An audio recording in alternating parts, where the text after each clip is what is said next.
Bonjour à tout le monde. Que Dieu bénisse votre présence. Que la grâce de Dieu soit votre partage.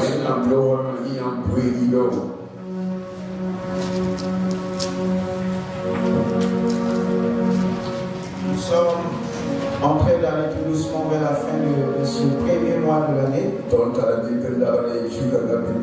Et je crois que Dieu a commencé une œuvre dans ta vie. Et dans cette communauté également. Amen. Amen. Dieu a commencé une œuvre dans ta vie. Dans cette communauté. On va acclamer le Seigneur pour le musical. Acclame plus fort.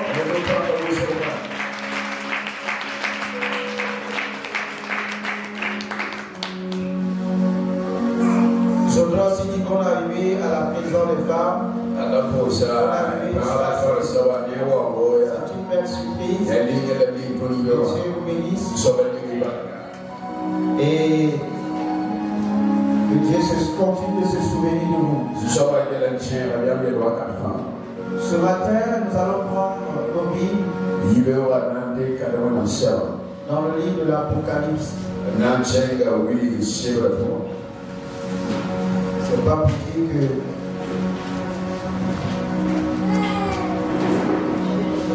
Apocalypse chapitre 1er. Nous allons lire à partir du verset 9 jusqu'au verset 11.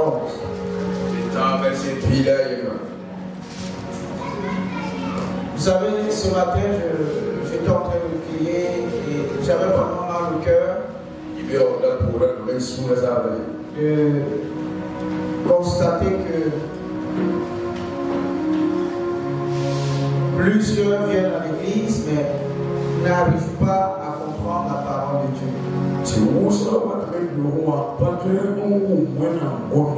On vient à l'église, mais la capacité de comprendre la parole de Dieu n'est pas donnée.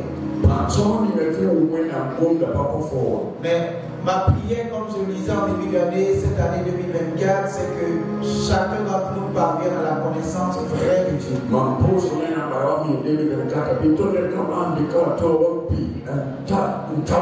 C'est en connaissant véritablement Dieu que les choses peuvent commencer à changer dans notre vie. Tout le reste, c'est du folklore. Tout le reste, comme on le dit, c'est se mettre du beurre dans les yeux. Mais je prie vraiment que Dieu réponde sa connaissance dans nos cœurs. Et que le voile tombe de nos yeux. Les écailles tombent également de nos yeux. Et que nous commencions à faire ce que Dieu voudrait que nous fassions. Cette année 2024, Dieu nous appelle à bâtir et à réussir. Pour bâtir et réussir, Dieu veut être le centre de notre plan. Il doit être le centre de notre plan. Car la Bible dit, celui qui travaille, si l'Éternel ne travaille pas avec lui, c'est en vain qu'il travaille. Alors nous ne voulons pas prendre le risque dans cette année 2024 de vouloir bâtir sans lui, de vouloir avancer sans lui, de vouloir percer sans lui, de vouloir évoluer sans lui. Mais je prie que Dieu nous donne l'intelligence, la sagesse et la science pour pouvoir demeurer en lui et travailler en lui. Amen. Amen. Nous allons lire notre texte de ce matin. Apocalypse chapitre 1, verset 9 au verset 11. La Bible dit, moi Jean, votre frère, et qui est pas avec vous à la tribulation et au royaume et à la persévérance en Jésus.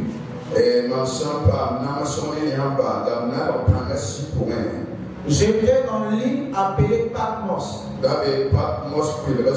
à cause de la parole de Dieu, du témoignage de Jésus. Je fus ravi en esprit au jour du Seigneur et j'entendis derrière moi une voix forte comme le son d'une trompette.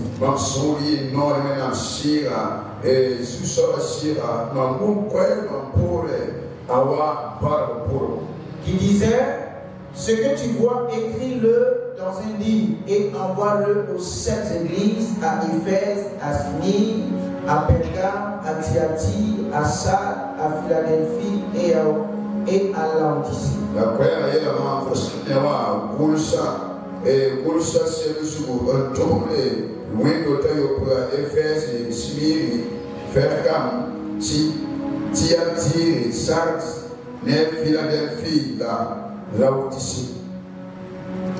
Seigneur, bénis ta parole ce matin. Qu'elle soit encore pour nous ce matin une lumière, une révélation, afin que notre vie, Seigneur, tombe vers l'image parfaite de Christ. Au nom de Jésus. Amen. Amen. Alors souvent, nous n'aimons pas lire le livre de l'Apocalypse parce que quand on dit Apocalypse, tout de suite on voit le chaos. On voit la nous, on a encore des projets de construire, on a des projets de voyager. Donc, aller lire l'Apocalypse, c'est comme si on ne voulait pas construire rien de toutes ces choses. L'Apocalypse, ce n'est pas forcément le chaos. L'Apocalypse, c'est la révélation de Dieu. Amen. Amen. Alors, les trois bouts de versets que nous venons de lire,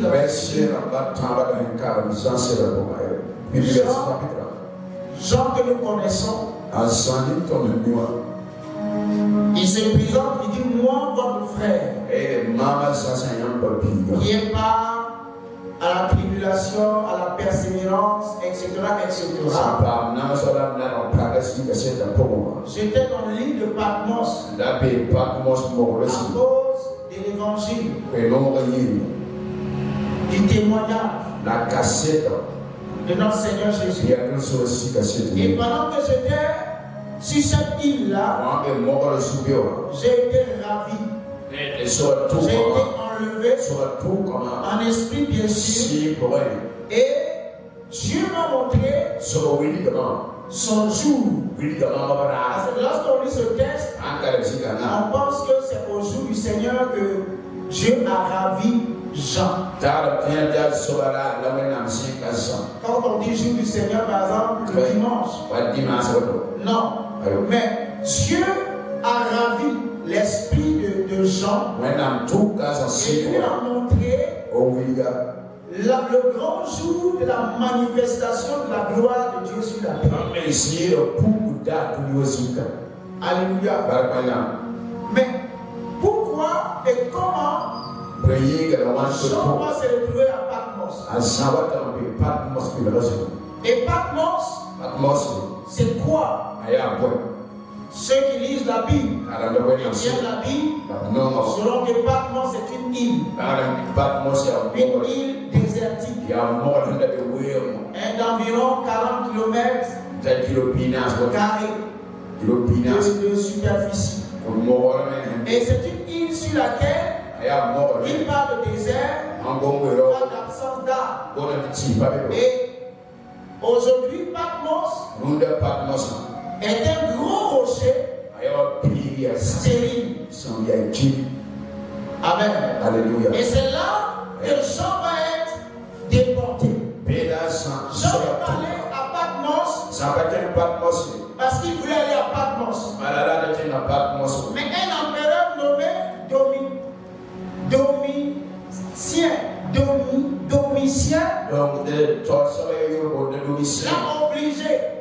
à y aller. Parce que Jean était devenu dérangeant à cause de son ministère. Un empereur romain va le forcer et l'amener en exil. Et les recherches nous disent que Jean a été forcé au travail forcé. Pendant plus de 18 mois, Jean, l'apôtre de Jésus, était obligé de faire des travaux qu'il ne voulait pas faire. Et je suis certain que cet empereur pensait qu'en amenant Jean à Patmos, ce serait la fin de son ministère, ce serait la fin de son zèle, ce serait la fin de l'amour que Jean avait pour son fils. Alors il va le prendre et l'envoyer sur cette île désertique, difficile à vivre. Et non seulement c'est difficile, mais Jean sera obligé encore de travailler comme esclave. Alléluia. Et pendant que Jean était sur cette île-là, en train de travailler, parce que Jean avait gardé la foi, il n'avait pas renié Dieu à cause de la déportation. Non, Jean a continué à croire en Jésus. Jean a continué à aimer Jésus. Jean a continué à espérer en son Seigneur. Alors un jour, l'Esprit de Dieu, pendant que les hommes pensaient que Jean était prisonnier, n'était plus rien, ne pouvait se manifester dans sa vie, l'Esprit de Dieu va venir saisir Jean, transporter son esprit dans un lieu qui n'a rien à voir avec le lieu où il était. L'Esprit de Dieu vient saisir Jean et en changeant l'espace géographique. Parce que là où l'Esprit de Dieu l'envoie, c'est un autre lieu qui n'a rien à voir avec Patmos. Dieu lui disait, c'est vrai, les hommes non isolés, les hommes mis dans ce lieu misérable. Mais moi, Dieu, regarde ce que je vais faire. Regarde où tu seras très bien. Dieu le transporte dans un espace géographique qui n'a rien à voir avec Patmos. Que quelqu'un dise amen. Patmos, c'est l'isolement. Patmos, c'est faire ce qu'on n'a pas envie de faire. Mais vous savez, souvent les gens créent des conditions autour de nous pour que notre vie ne ressemble plus à rien. Mais ce que je veux te dire ce matin, c'est que même si les hommes qui sortent, même si les sorts écartent, même si les sorts veulent te mettre dans des conditions archaïques, difficiles, je veux t'encourager ce matin à garder tes yeux fixés sur le Seigneur. Et lorsque tu gardes tes yeux fixés sur le Seigneur, le Seigneur tôt ou tard se manifestera. Il se manifestera. C'est ce qui est arrivé à Jean. Dans ce désert, dans cet isolement, Dieu va se révéler à Jean. Et lorsque Dieu se révèle à Jean, Jean va voir des choses extraordinaires qu'il n'a même pas pu voir la moitié quand il était libre, quand il était à l'aise dans le ministère. C'est pourquoi, bien-aimé, je veux dire à quelqu'un qui traverse actuellement ces temps difficiles, reste attaché au Seigneur. Et je veux croire que dans cet attachement, tu ressortiras avec l'énergie. Au nom de Jésus. La Bible nous dit que Jean va Et dans le chapitre 11 que nous avons lu, ces ennemis vont être énumérés. De l'église de Perse jusqu'à l'église de Laodicée, avec des contenus qui se ressemblent, mais des points assez différents. Avec des points assez différents. Un homme isolé par des hommes, mais toujours aimé par Dieu. Mais avec qui Dieu n'avait pas encore fini. Bien-aimé, tu te sens isolé. Tu sens que tu es isolé. Et qu'actuellement tu fais des choses que tu n'as pas envie de faire. Tu vois des choses que tu n'as pas envie de voir. Mais je vais t'encourager à garder les choses. Et que Dieu t'a marqué. Viendra te saisir. Et commencera à te montrer ce qu'il veut accomplir. Lorsque Dieu veut accomplir quelque chose dans la vie d'une personne, je vous l'ai déjà dit, quand j'ouvrais une parenthèse dans l'un de mes messages, pour dire que quand Dieu voulait donner Canaan aux enfants d'Israël, il a demandé à Moïse d'envoyer des espions sur le sol en question. Alors les 12 espions sont allés, ils ont foulé le sol, ils ont regardé les lieux, ils ont vu que le pays était beau, riche, il y avait du lait, il y avait du miel, tout était magnifique.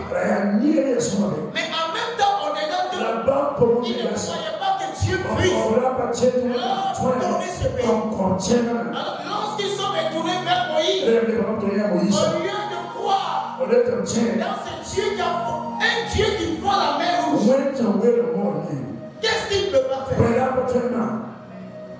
Lorsqu'il retourne vers Moïse, au lieu de se contenter de dire comment est le pays,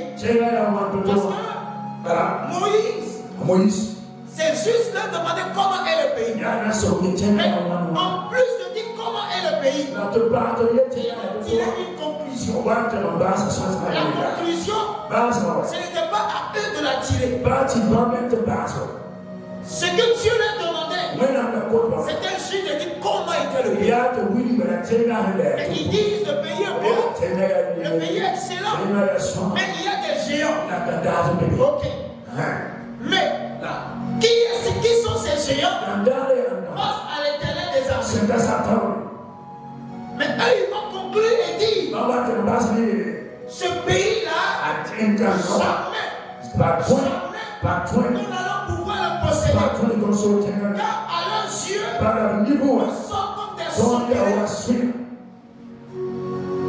Alors Dieu, dans sa colère, va dire: est-ce que vous avez douté de ma vie? Toute cette génération,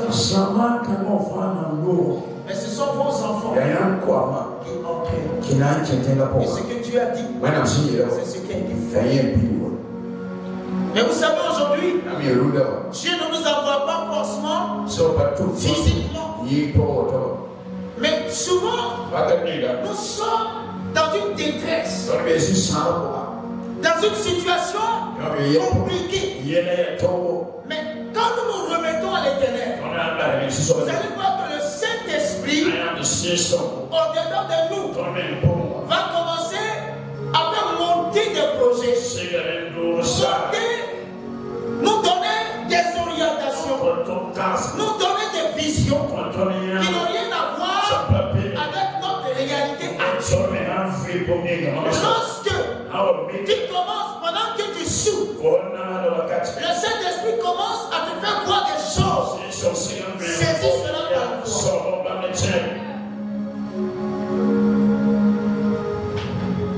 Alléluia. Saisis cela par la foi. Le Saint-Esprit, pendant que tu es dans le désert de Patmos, il vient, il te saisit et il commence à te montrer les choses.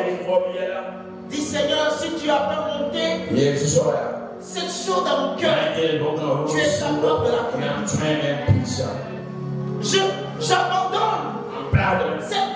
que tu viens de mettre dans mon cœur, je n'ai aucun moyen. Je n'ai aucun moyen pour le réaliser. Mais si toi tu me l'as montré, tu es capable de l'accomplir. Je ne sais pas comment ça va se passer, mais tu le feras. Et demeure attaché au Seigneur. Et je t'assure que tu ne sauras même pas comment ça va se passer. Mais si Dieu va monter dans ton cœur, si tu t'attaches à cela, ça se fera. Ça va se faire. Et dans la Bible, vous allez voir que ce n'est pas seulement Jean qui a connu Patmos qui est dans le désert. D'autres serviteurs de Dieu ont connu également cette traversée du désert. Mais leur attachement à Dieu, leur foi en Dieu, leur a permis de ressortir de ce désert grandi et victorieux. Je prie ce matin pour tous ceux qui veulent partir dans cette année 2024. Mais qui, à la date du 28 janvier, ont l'impression d'être dans un désert. Restez confiants. Restez confiants. Et restez attachés au Seigneur. Ce que Dieu a dit concernant, il va l'accomplir. Au nom de Jésus. Jean a été saisi. Pendant qu'il était dans un désert, Dieu l'envoie dans un lieu glorieux. Il va voir le paradis. Il va voir, on va mesurer même le temps. Il va expérimenter des choses assez particulières. Toi qui vis une réalité difficile, reste attaché à Dieu. Car Dieu a la puissance de te faire passer de ce paysage à un autre paysage. Ce paysage désertique, Dieu peut te faire passer de ce paysage à un autre paysage. Et il en est capable. Au nom de Jésus. Attache-toi. Reste confiant. Et je crois qu'après la vision que Jean va avoir, l'empereur de Nerva va ramener, va libérer Jean. Et Jean va retourner à Éphèse pour continuer son ministère. Tu ne mourras pas dans ton désert. Mais Dieu, ça peut être lui-même qui te donne les moyens, parce qu'il ouvre une porte quelque part où Dieu va susciter quelqu'un qui viendra te faire sortir de ce désert. Au nom de Jésus. Je vois plusieurs qui ressortiront de leur désert avec des grâces. Avec des grâces, avec des révélations, avec des qualités, avec du potentiel, avec la puissance de Dieu, avec l'onction de Dieu. Au nom de Jésus, plusieurs ressortiront avec des révélations qui n'ont jamais eu. Quand même, tout allait très bien, naturellement dans leur vie. Car je vous assure que dans le désert, Dieu fait venir sa révélation. Alléluia. Alléluia. Il a eu des messages pour les 7 églises. Les 7 églises. Je ne vais pas m'attarder là-dessus. Après, on pourra faire des leçons là-dessus. Vous allez voir que les 7 églises vont symboliser l'évolution même de l'église en général. Les 7 églises vont concerner l'évolution du corps de Christ jusqu'à date. Vous allez voir que la dernière église, c'est l'église de Laodicée. Laodicée, c'est là où on est mis On est ni chaud ni. On est comment? Tiède. Et Dieu dit, comme tu n'es pas chaud et que tu n'es pas, je te vomirai. C'est le 7e message. Et vous verrez encore qu'il y a un autre point où les chrétiens disent, je suis riche. Je n'ai pas besoin. Je n'ai plus besoin de quelque chose. Alors que Dieu va dire, vous êtes misérable et nul. Misérable et nul. Vous allez voir qu'aujourd'hui l'église, financièrement, il y a des églises qui sont prospères. Financièrement, et c'est bien. Mais la prospérité financière peut cacher une pauvreté spirituelle.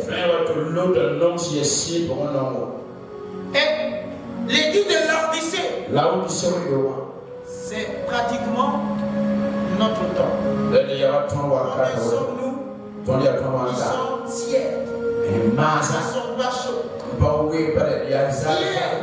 Les choses de Dieu ne nous disent absolument rien.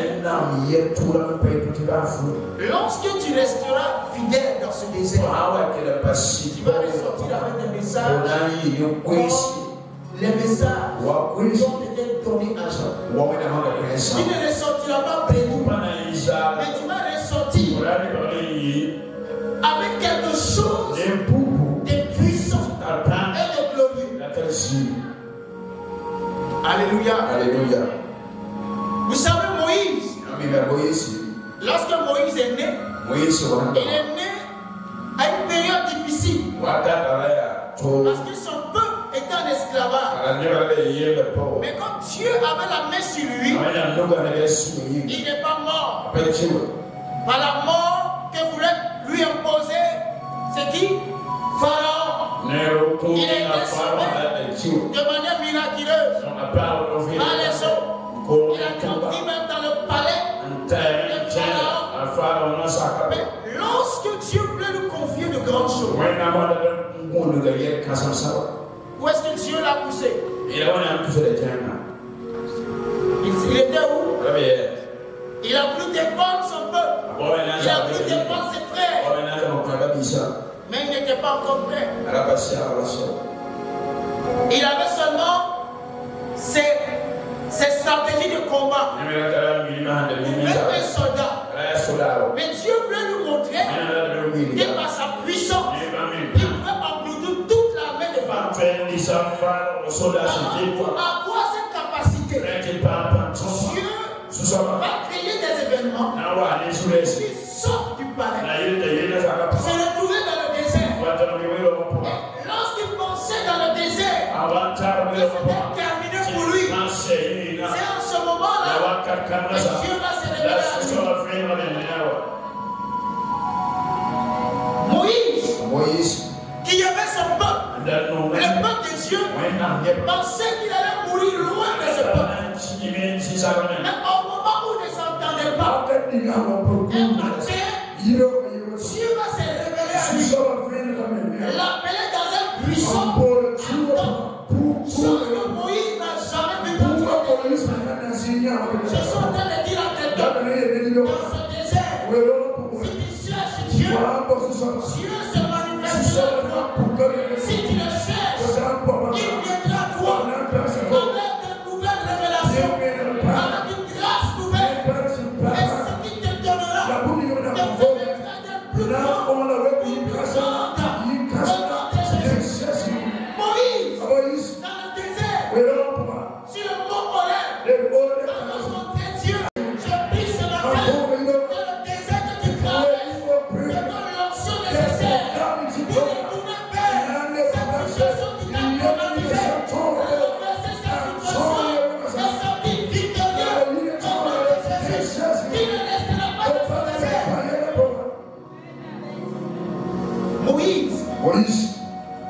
qui pensait finir berger va finir prophète.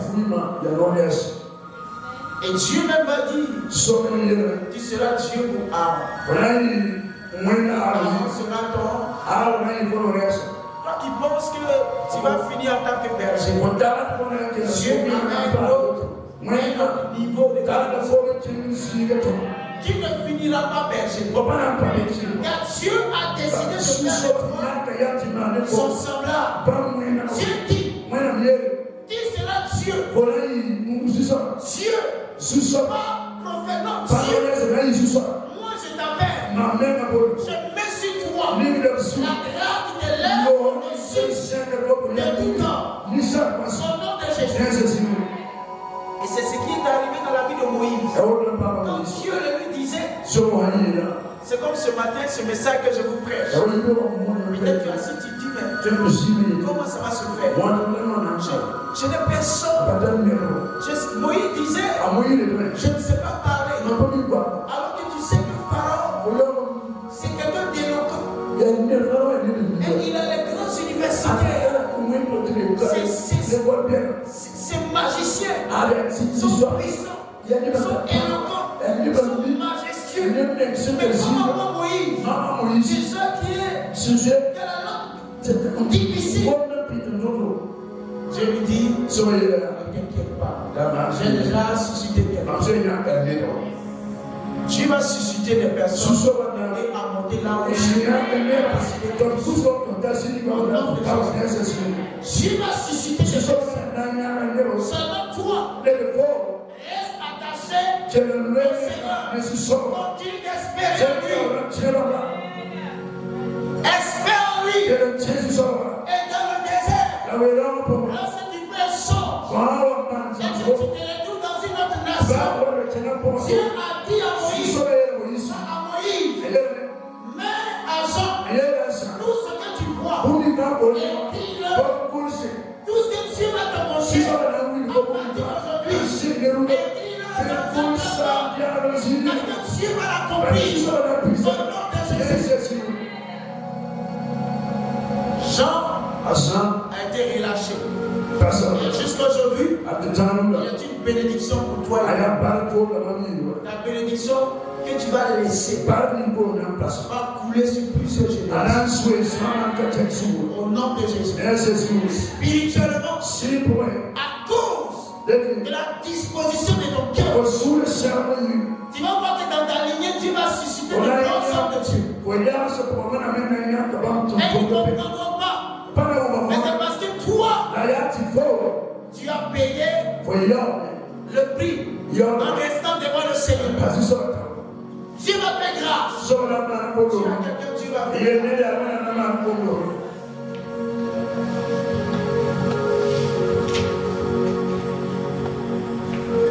Et vous savez, non seulement il y a eu Moïse qui a rencontré Dieu dans le désert. Mais vous allez voir également même le peuple d'Israël. Le peuple d'Israël, c'est dans le désert que le peuple d'Israël a eu sa loi. Alléluia. Dans le désert que Dieu a donné la loi pour dire aux Israélites, désormais, voici ce qui va régir votre vie. Ce qui va conduire votre vie. Bien aimé, dans le désert, tu ne ressortiras pas brebis. Tu ressortiras avec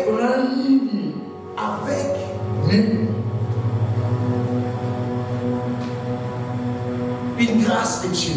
Va te permettre d'aller plus.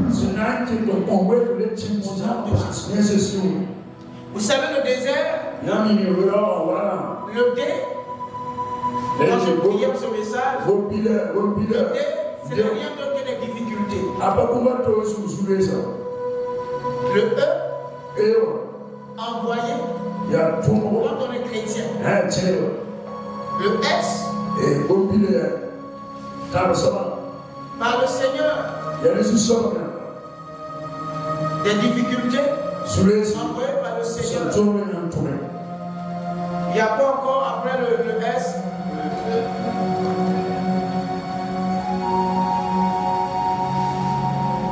Je vois la suite. Connaître la suite. Est-ce que tu peux acclamer le Seigneur? Les difficultés que le Seigneur envoie. Alors, lorsque Dieu veut aller loin avec toi, Dieu va te faire passer par le désert. C'est là que tu es disposé pour l'écouter.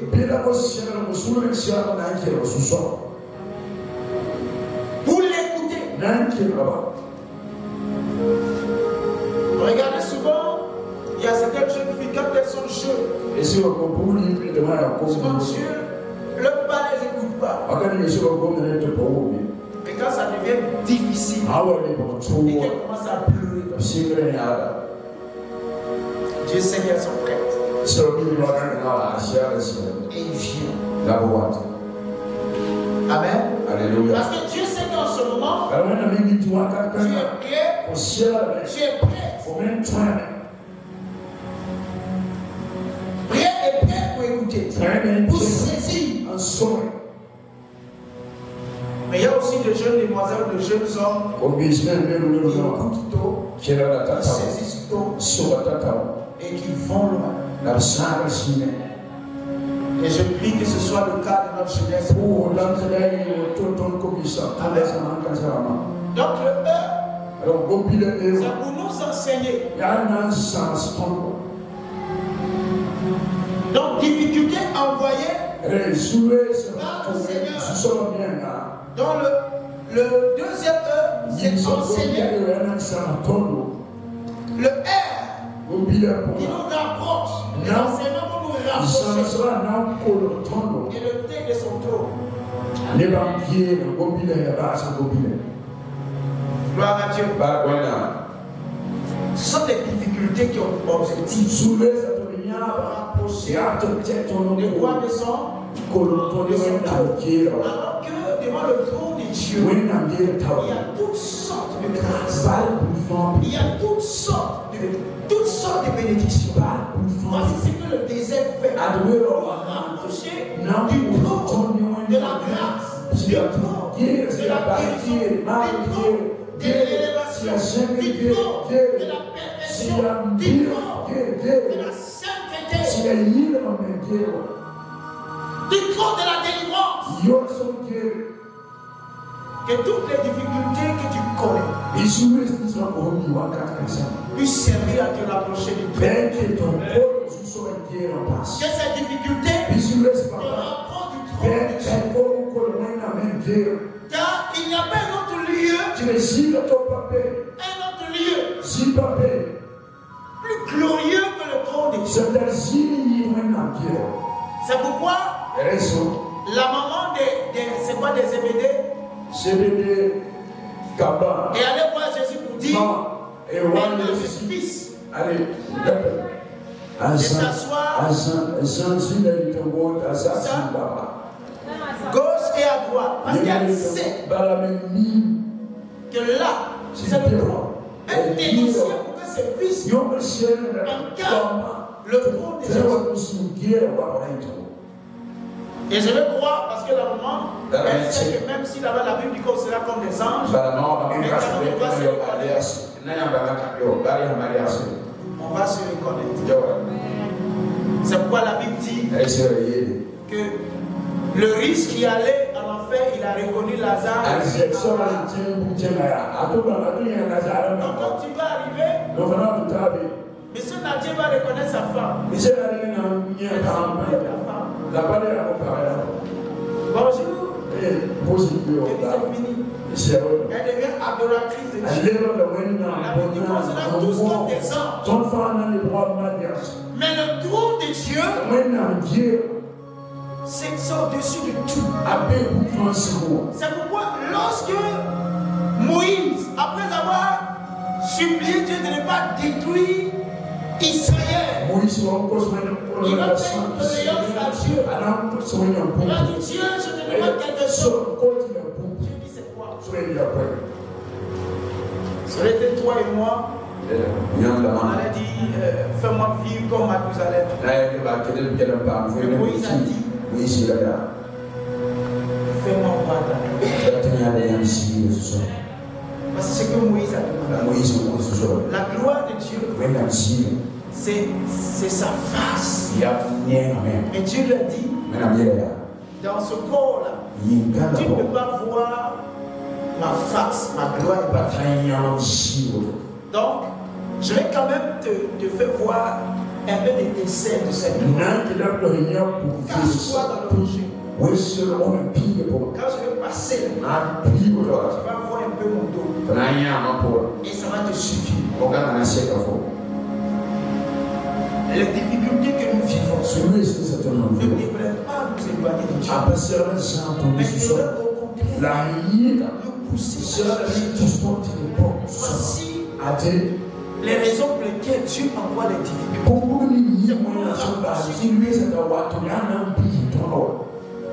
Je prie que tu te rapproches de Dieu. Après ce message, lorsque tu sors, même si tu es sur l'île de Patmos, ou bien dans le désert de Sinaï, rapproche-toi de Dieu. Et vous allez encore voir, je vous donne encore un autre exemple. Saul de Tarse.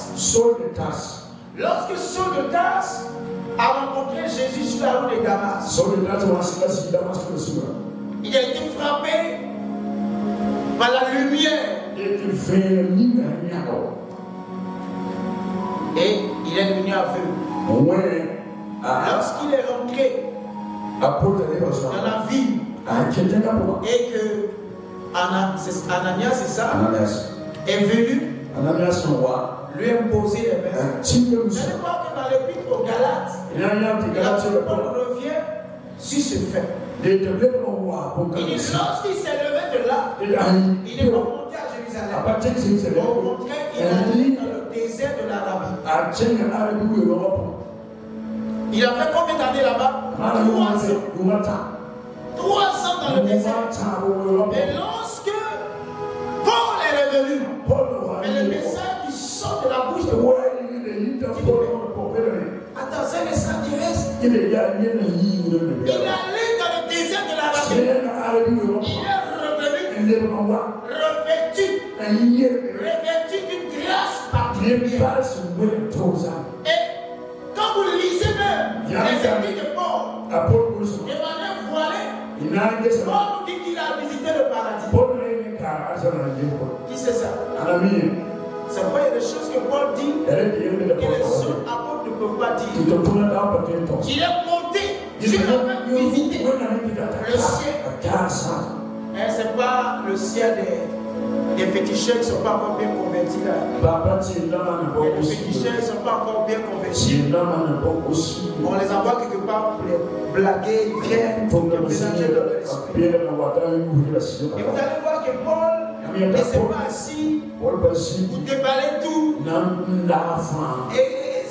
Non, il a parlé de ça de manière superficielle.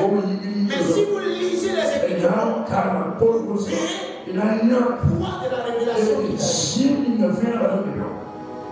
Amen.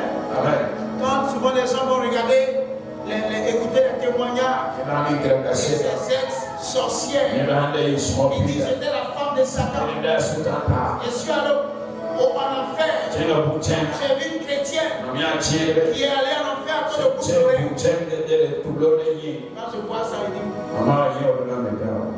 je ne sais pas quel enfer tu es parti. Vous savez, à l'enfer, la Satan, c'est le menteur. Il va te dire, lui, là, il est venu ici. Elle est venue ici à cause de bouche d'oreille.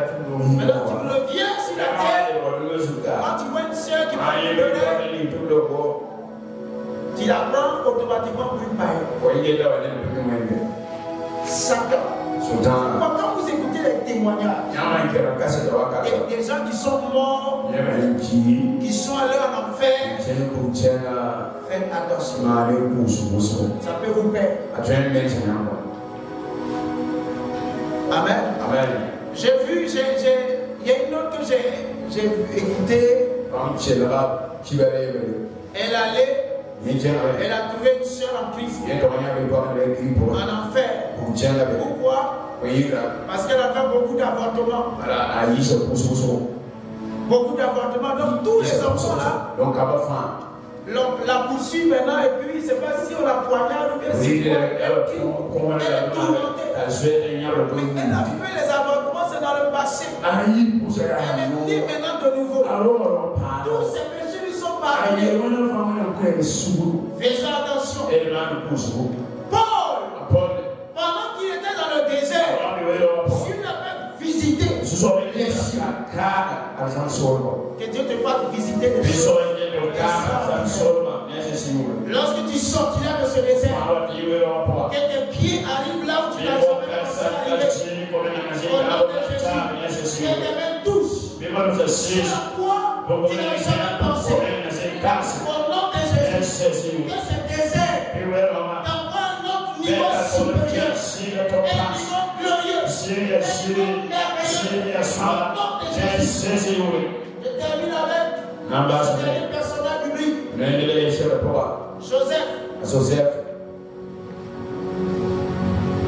Joseph a connu son désert. Ses frères l'ont poussé dans son désert. Il allait dans un pays étranger. Comme, voyez, on l'a vendu comme on vend le poulet. Il a travaillé dans une maison comme esclave. Son patron lui faisait confiance. Et il pensait que quand même, dans son désert, il y a un peu d'arbre. Mais au moment où il pense à cela, Dieu va l'envoyer au plus profond, dans un désert assez sec, dans la prison. Et lorsqu'il va arriver dans ce désert-là, les dons qui étaient enfuis au-dedans de lui vont commencer à se manifester. Et dans la prison, deux anciens employés à la cour royale vont se retrouver dans cette prison. Il va interpréter leur rêve. Et l'interprétation du rêve, et de son désert, il va se retrouver au palais. C'est pourquoi je dis, même de ton désert, Dieu peut te faire changer de cadre géographique. Dieu est capable de le faire.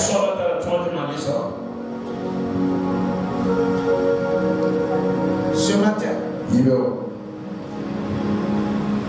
je vais m'arrêter là et dire à quelqu'un que les difficultés que tu vis ont pour rôle de te rapprocher de Dieu. Pas de t'éloigner de Dieu, mais de te rapprocher de Alors, ne commence pas à dire je suis découragé, Dieu n'a rien fait pour moi. Quand tu ouvres la bouche et que tu dis Dieu n'a rien fait pour toi, la voix qui sort déjà, c'est Dieu qui a fait. C'est Dieu qui t'a donné la capacité. Et dit Dieu n'a rien fait pour toi. À partir de ce dimanche,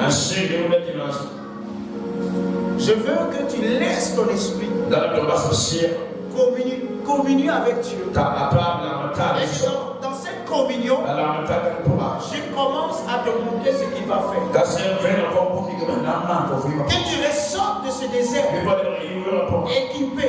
Tu ressors de ce désert formé. Tu ressors de ce désert prêt. Tu ressors de ce désert apte. Entrer dans la gloire de Dieu.